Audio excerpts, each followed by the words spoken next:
பென்னாகரம் தொகுதி பகுதியில் நிலத்தடியில் புளோரைடு என்ற நச்சுத்தன்மை அதிகம் இருக்கின்ற காரணத்தால் பென்னாகரம் தொகுதி உள்ளிட்ட தருமபுரி மாவட்டம், கிருஷ்ணகிரி மாவட்டங்களுக்கு தவித்த வாய்க்கு தண்ணீர் வேண்டும், தாகம் தீர்க்க தண்ணீர் வேண்டும் என்ற கோரிக்கை வைக்கப்பட்டு சட்டமன்றத்தில் தொடர்ந்து பேசினேன்.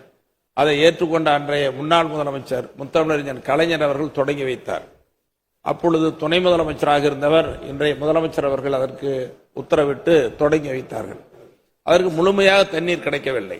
அதன் பிறகு அடுத்து வந்த ஆட்சியில் புரட்சி தலைவர் அவர்கள் ஆட்சியில் மேலும் நிதி ஒதுக்கீடு செய்யப்பட்டு அந்த திட்டம் முழுமையாக நிறைவேற்றப்பட்டது. ஆனால் எல்லா கிராம பகுதிகளுக்கும் 2 மாவட்டங்களுக்கு தண்ணீர் செல்லாத காரணத்தால் இது நச்சுத்தன்மை இருக்கிறது, நீண்ட காலமாக நிலுவையில் இருக்கிற திட்டம் நிறைவேற்ற வேண்டும் என்று இந்த அவையில் பேசிய பிறகு மாண்பு முதலமைச்சர் அவர்கள் அமைச்சர் நேரு அவர்களை அழைத்து அனுப்பி வைத்து பார்த்தார்கள்.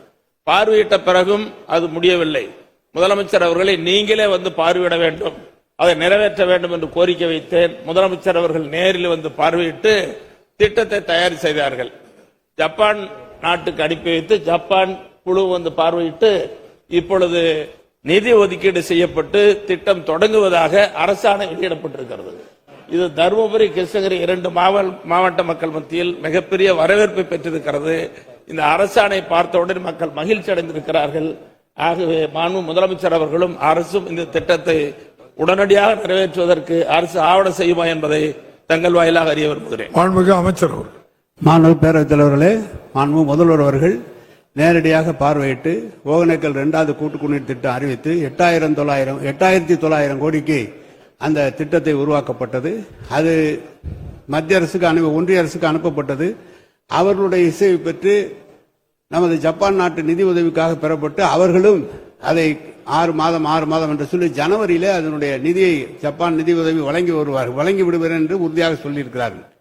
அதுக்கிடையிலே ஒன்றிய அரசினுடைய பங்காக 2,500 கோடி 2,570 கோடி வர வேண்டும். அது வந்தால் ஜனவரி மாதம் முழுமையாக அதனுடைய பணி தொடங்கப்படுவதற்கு டெண்டர் விடப்படும். இப்போது நம்முடைய தமிழ்நாடு அரசின் சார்பாக அதற்கான நிதி ஒதுக்கப்பட்டு 350 கோடி பிஎம்சி என்ற அளவில் ஆரம்ப கட்ட நிலையை உடனடியாக டெண்டர் விடுவதற்கு முதலமைச்சர் அவர்கள் உத்தரவிட்டு அந்த பணி நடைபெற்றுக் கொண்டிருக்கு. எனவே 2வது திட்டம் முதல்வர் அறிவித்த 2வது திட்டம் ஆரம்பிக்கப்பட்டு விட்டது.